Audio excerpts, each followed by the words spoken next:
Здравствуйте, ребята! Сегодня у нас урок реакции присоединения алкенов. С вами будет учитель химии средней школы гимназии имени Каныша Иментайча Сатпаева Амирсанина Сауле Аскеровна. Цели нашего урока различать электрофильные и нуклеофильные частицы, объяснять механизм электрофильного присоединения для алкенов, прогнозировать продукты реакции присоединения к асимметричным алкенам и составлять уравнения реакции присоединения, к которым относятся галогенирование, гидратация и гидрогалогенирование. Химические свойства алкенов. Они вступают в реакции присоединения, которые протекают по месту разрыва непрочной π-связи. Вот это вот как раз таки наша двойная связь. Для алкенов характерны реакции электрофильного присоединения. В этом случае идет не свободно радикальный механизм, а ионный механизм.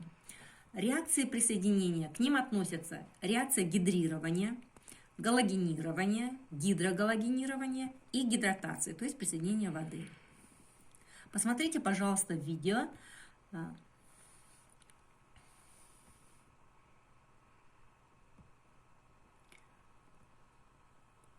Взаимодействие этилена с бромной водой.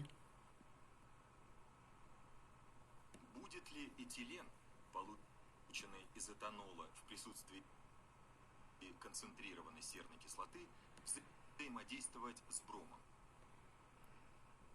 Обратите внимание, бромная вода желтого цвета, буро-желтого цвета. Выделяющийся этилен пропустим через раствор брома в воде, бромную воду.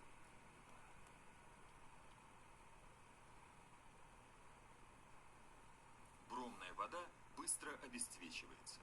Бром присоединяется к этилену, при этом разрушается двойная связь. Так, при помощи бромной воды можно определить, что этилен – непредельный углеводород.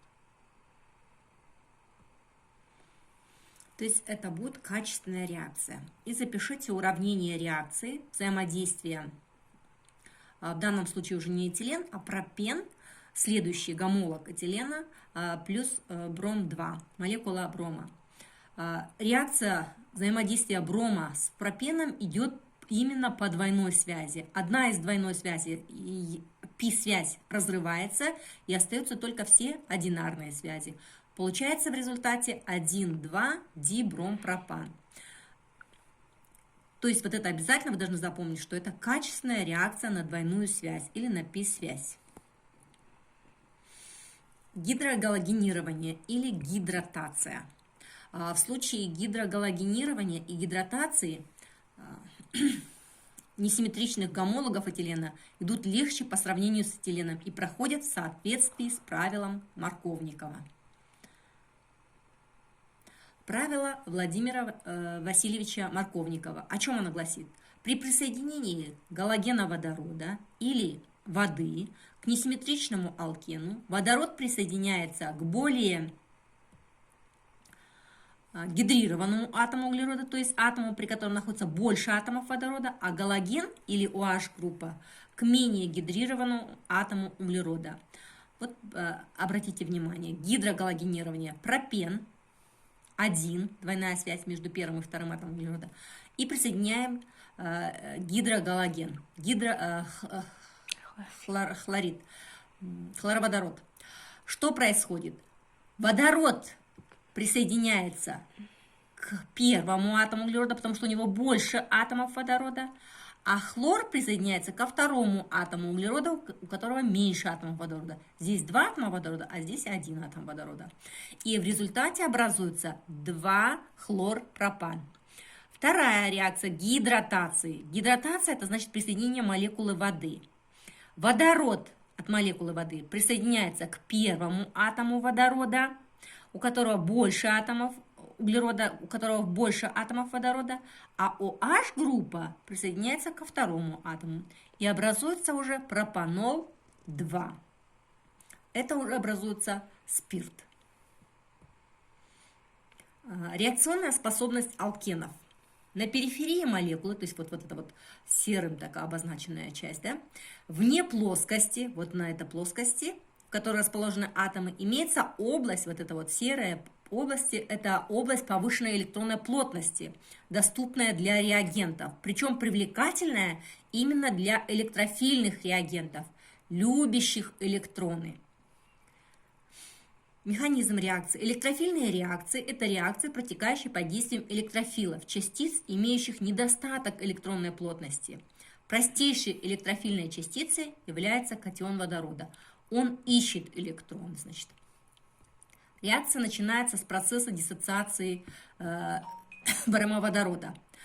Бромоводород распадается на ион водорода и бромид ион. Катион водорода, как электрофил, любит электроны, атакует π-связь, вот π-связь желтым обозначена, это сигма-связь одинарная, да, вот вторая связь, π-связь желтым обозначена. Так, и за счет π-электронной пары происходит образование ковалентной связи протона с одним атомом углерода по донорно-акцепторному механизму. Образовавшийся карбокатион, вот это называется карбокатион, присоединяет анион брома, и образуется 2-бром-пропан. Так, наша тема закончилась. Теперь давайте выполним несколько вопросов, ответим на несколько вопросов. Значит, выберите правильные ответы. Тут всего два вопроса. Первый вопрос. Реакция гидробромирования пропена протекает в соответствии с правилом Марковникова, в соответствии с правилом Зайцева. Как вы думаете? Здесь нужно выбрать правильный ответ. И по радикальному механизму, и по электрофильному механизму. Здесь нужно правильный ответ выбрать.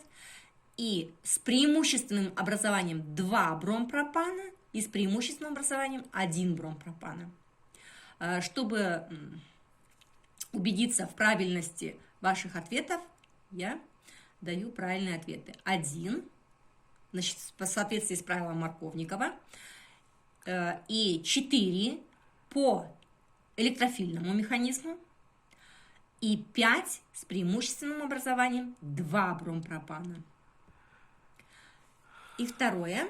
Предложите способ очистки пропана от примеси этилена. Обратите внимание, пропан – это алкан, а этилен – это алкен. Напишите уравнение соответствующих реакций. Что нужно сделать? Пропустить смесь газов через раствор бромной воды, это качественная реакция, если вы помните, или перманганат калия.